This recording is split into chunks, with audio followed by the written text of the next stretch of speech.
Hi hello ಎಲ್ರಿಗೂ ನಮ್ಮ ಪಾಪು ಈ ತರ ಶ್ಲೋಕ ಹೇಳ್ಕೊಂಡು ಪೂಜೆ ಮಾಡ್ತಾನೆ ಅಂತ ಅನ್ಕೊಂಡಿದ್ದಿಲ್ಲ ಗೈಸ್. ಬನ್ನಿ ಈ ವಿಡಿಯೋನ ಎಂಡ್ವರೆಗೂ ನೋಡಿ ಯಾವ ತರ ಶ್ಲೋಕ ಹೇಳಿದ್ದಾನೆ, ಯಾವ ತರ ಪೂಜೆ ಮಾಡಿದ್ದಾನೆ ಅನ್ನೋದು ಸಹ ನಿಮ್ಗೆ ಸಹ ಗೊತ್ತಾಗುತ್ತೆ. ಸೊ ಗೈಸ್, ಯಾವುದೇ ಕಾರಣಕ್ಕೂ ಈ ವಿಡಿಯೋನ ಸ್ಕಿಪ್ ಮಾಡಬೇಡಿ, ತುಂಬಾ ಇಂಟ್ರೆಸ್ಟಿಂಗ್ ವಿಡಿಯೋ ಅಂತಾನೆ ಹೇಳ್ಬೋದು. ಹಾಗೆ ನಾನು ಮಾರ್ನಿಂಗ್ ಇಂದ ವಿಡಿಯೋನ ಸ್ಟಾರ್ಟ್ ಮಾಡ್ತಾ ಇದ್ದೀನಿ. ಹಾಗೆ ಸ್ವಲ್ಪ ವಾಮ್ ವಾಟರ್, ಅದಕ್ಕೆ ಸ್ವಲ್ಪ ಲೆಮನ್ ಹನಿನ ಸೇರಿಸ್ಕೊಂಡು ನಾನು ಈ ವಾಟರ್ನ ಮಾರ್ನಿಂಗ್ಗೆ ತಗೊಳ್ಳೋದು ಎಂಟಿ ಸ್ಟಮಕ್ ಅಲ್ಲಿ. ಹಾಗೆ ನಾವು ಫ್ರೆಶ್ ಆಫ್ ಆಗ್ಬಿಟ್ಟು ಹಾಗೆ ಸ್ನಾನ ಎಲ್ಲ ಮುಗಿಸ್ಕೊಂಡು ನಾನು ನಮ್ಮ ಪಾಪು ಹಾಗೆ ಪಾಪು ಸಹ ಪೂಜೆ ಮಾಡ್ತಿದ್ದೇನೆ ನೋಡಿ.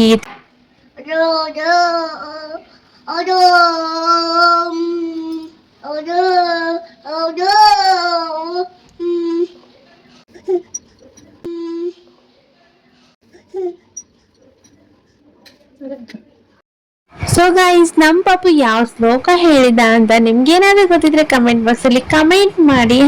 ಹಾಗೆ ನಮ್ಮ ಬಿಲ್ಡಿಂಗ್ ಅಲ್ಲಿ ಇಬ್ರು ಮಕ್ಕಳು ಇದ್ರು, ಅವರು ಸಹ ಬಂದಿದ್ರು ನಮ್ಮ ಪಾಪು ಜೊತೆ ಆಟ ಆಡ್ಕೊಂಡು. ಸ್ವಲ್ಪ ಹೊತ್ತು ಮಕ್ಕಳ ಜೊತೆ ಆಟ ಆಡಿದ್ವಿ ನಾವು ಸಹ. ಹಾಗೆ ತರಕಾರಿ ತರದಿತ್ತು ಅಂತ ಹೇಳಿ ಸೊ ಗೈಸ್ ನಾವು ಅಲ್ಲಿಗೆ ಹೊರಟ್ವಿ. ಹಾಗೆ ಇಲ್ಲಿ ನಾನು ಲಾಸ್ಟ್ ಟೈಮ್ ವಿಡಿಯೋ ಹಾಕಿದ್ನೆಲ್ಲ, ನಾವು ತರಕಾರಿ ತರೋದು ಇಲ್ಲಿ 30 ರೂಪಾಯಿಗೆಲ್ಲ ಮಿಕ್ಸ್ ಅಂತ.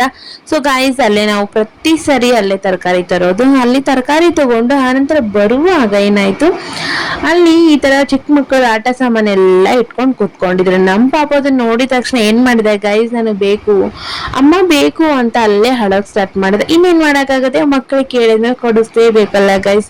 ಹಾಗಾಗಿ ನಾವು ಸಹ ಕೊಡಿಸ್ಕೊಂಡು ಬಂದ್ವಿ. ಹಾಗೆ ತರಕಾರಿನ ತಗೊಂಡ್ ಬಂದ್ವಿ. ಹಾಗೆ ನಮ್ಮನೆಯವ್ರು ಕಾಫಿ ಮಾಡು ಅಂತ ಹೇಳಿದ್ರು. ಹಾಗೆ ಸ್ವಲ್ಪ ಕಾಫಿನ ಕುಡ್ಕೊಂಡು ಆನಂತರ ನಾನು ಇಲ್ಲಿ ಹಾಲಿನ ಕಾಯ್ಲಿಕ್ಕೆ ಇಟ್ಟಿದ್ದೆ. ಹಾಲು ಇವಾಗ ಸಮ್ಮರ್ ಎಲ್ಲಂದ್ರೂ ಬೇಗ ಹೊಡೆದೋಗ್ಬಿಡುತ್ತೆ ಅಲ್ಲ ಗೈಸ್. ಹಾಗಾಗಿ ಒಂದ್ ಸ್ವಲ್ಪ ಸಕ್ಕರೆ ಹಾಕ್ಬಿಟ್ಟು ನಾವು ಹಾಲನ್ನ ಚೆನ್ನಾಗಿ ಕುದಿಸಿದ್ರೆ ಯಾವುದೇ ಕಾರಣಕ್ಕೂ ಹೊಡೆಯೋದಿಲ್ಲ, ರಾತ್ರಿವರೆಗೂ ಹಾಗೆ ಇರುತ್ತೆ. ಹಾಗೆ ನಾನು ಮಧ್ಯಾಹ್ನ ಊಟಕ್ಕೆ ನಾನು ರೊಟ್ಟಿ ಮತ್ತೆ ಸೋಯಾಬೀನ್ ಪಲ್ಯನ ರೆಡಿ ಮಾಡ್ಕೊಳ್ತಾ ಇದ್ದೆ ಗೈಸ್. ಹಾಗೆ ನಮ್ಮ ಪಾಪು ನಾನು ಏನ್ ಮಾಡ್ತಾ ಇದ್ರು ಸಾಕು, ಗ್ಯಾಸಿನ ಕಟ್ಟೆ ಮೇಲೆ ಬಂದು ಕೂತ್ಕೊಳ್ಳೋವರೆಗೂ ಅವನಿಗೆ ಸಮಾಧಾನನೇ ಇರೋದಿಲ್ಲ. ಇಲ್ಲಾಂದ್ರೆ ಕೆಳಗಡೆ ನಿಂತ್ಕೊಂಡು ಅಮ್ಮ ಹತ್ಸು ಅಂತ ನಿಂತ್ಕೊಂಡ್ಬಿಡ್ತಾನೆ. ಹಾಗಾಗಿ ಅವನನ್ನ ಗ್ಯಾಸಿನ ಕಟ್ಟೆ ಮೇಲೆ ಚೇರ್ ಹಾಕಿ ಕುಂತ್ಕೊಂಡ್ಬಿಟ್ಟಿರ್ತೀನಿ. ಹಾಗೆ ಅವ್ನು ನೋಡಿ ಹಾಯ್ ಮಾಡ್ತಾ ಇದ್ದಾನೆ. ಹಾಗೆ ನಾ ಹಾಗೆ ಈ ಸಮ್ಮರ್ ಅಲ್ಲಂತೂ ರೊಟ್ಟಿ ಮಾಡಕ್ ನಿಂತ್ರಂತ್ರು ನೀರಂತೂ ತಟ ನೀರ್ ಹಿಡಿತಾನೆ ಇರುತ್ತೆ ಗೈಸ್. ನನಗಂದ್ರಿ ರೊಟ್ಟಿ ಮಾಡಿ ಯಾವಾಗ ಮುಗಿಸ್ತೀನಪ್ಪ ಅನ್ನೋ ಯೋಚನೆಯಲ್ಲೇ ಇರ್ತೀನಿ. ಹಾಗೆ ಸ್ವಲ್ಪನೇ ನಾ ಹಿಟ್ಟು ನಾದ್ಕೊಳ್ಳೋದ್ರಿಂದ ಬೇಗನೆ ಮುಗ್ದೋಯ್ತು ರೊಟ್ಟಿ. ಹಾಗೆ ಪಕ್ಕದಲ್ಲಿ ನಾನು ಸೋಯಾಬೀನ್ ಪಲ್ಯನೂ ಸಹ ರೆಡಿ ಮಾಡ್ಕೊಂಡಿದ್ದೆ. ಹಾಗೆ ನೋಡಿ ನಮ್ಮ ಪಾಪ ಎಷ್ಟು ಸೈಲೆಂಟ್ ಆಗಿ ಕುತ್ಕೊಂಡವನೇ. ನಾ ರೊಟ್ಟಿ ಮಾಡೋವರೆಗೂ ಪಾಪ ಅವ್ನು ಯಾವುದೇ ಕಾರಣಕ್ಕೂ ಕೆಳಗೆ ಇಳಿಯೋದೇ ಇಲ್ಲ. ಯಾವ್ದು ಗ್ಯಾಸಿನ ಕಟ್ಟಿ ಮೇಲೆ ಕುಂತ್ರೆ ಸಾಕು, ಅವ್ನು ಅದು ಮುಟ್ಟೋದು ಇದು ಮುಟ್ಟೋದು ಮಾಡೋದಿಲ್ಲ ಗೈಸ್. ಸುಮ್ಮನೆ ಕುತ್ಕೊಂಡು ನಾ ರೊಟ್ಟಿ ಮಾಡೋದನ್ನ ನೋಡ್ತಾ ಇರ್ತಾನೆ. ಹಾಗೆ ರೊಟ್ಟಿ ಸಹ ಮುಗೀತು, ಹಾಗೆ ಸೋಯಾಬೀನ್ ಸಹ ಪಲ್ಯ ಸಹ ಮುಗೀತು. ಸೊ ಗೈಸ್, ಇನ್ನೇನಿದೆ, ಗ್ಯಾಸಿನ ಕಟ್ಟೆ ಎಲ್ಲ ಕ್ಲೀನ್ ಮಾಡ್ಕೊಳ್ಳೋದು, ಸಿಂಕ್ ಕ್ಲೀನ್ ಮಾಡ್ಕೊಳ್ಳೋದು, ಆ ನಂತರ ಊಟ ಮಾಡೋದು. ಹಾಗಾಗಿ ನಾ ಎಲ್ಲಾನು ಕ್ಲೀನ್ ಮಾಡ್ಕೊಂಡೆ.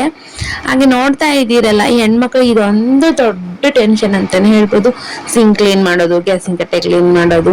ಇನ್ನೇನ್ ಮಾಡಕ್ಕಾಗತ್ತೆ, ಟೆನ್ಷನ್ ಆದ್ರೂ ಇಲ್ಲ ಏನಾದ್ರೂ ಇಲ್ಲ ಮಾಡ್ಲೇಬೇಕಲ್ಲ. ಹಾಗೆ ಪಾಪುಗೂ ಸಹ ನಾನು ಎಲ್ಲ ವೆಜಿಟೇಬಲ್ ಹಾಕಿ ಕಿಚಡಿನ ಸಹ ಮಾಡ್ಕೊಂಡಿದ್ದೆ. ಇದಾಗಿತ್ತು ಇವತ್ತಿನೆಲ್ಲ. ಇನ್ನೇ ನನ್ನ ಚಾನಲ್ ಹೊಸದಾಗಿ ನೋಡ್ತಾ ಇದ್ದಾರೆ ನೋಡಿ, ಹೋಗಿ ಬೇಗ ಸಬ್ಸ್ಕ್ರೈಬ್ ಮಾಡ್ಕೊಳ್ಳಿ. ಹಾಗೆ ಮತ್ತೆ ಮುಂದೆ ವಿಡಿಯೋದೊಂದಿಗೆ ಸಿಗೋಣ. ಅಲ್ಲಿವರೆಗೂ ಟಾಟಾ ಬಾಯ್, ಶುಭ ರಾತ್ರಿ.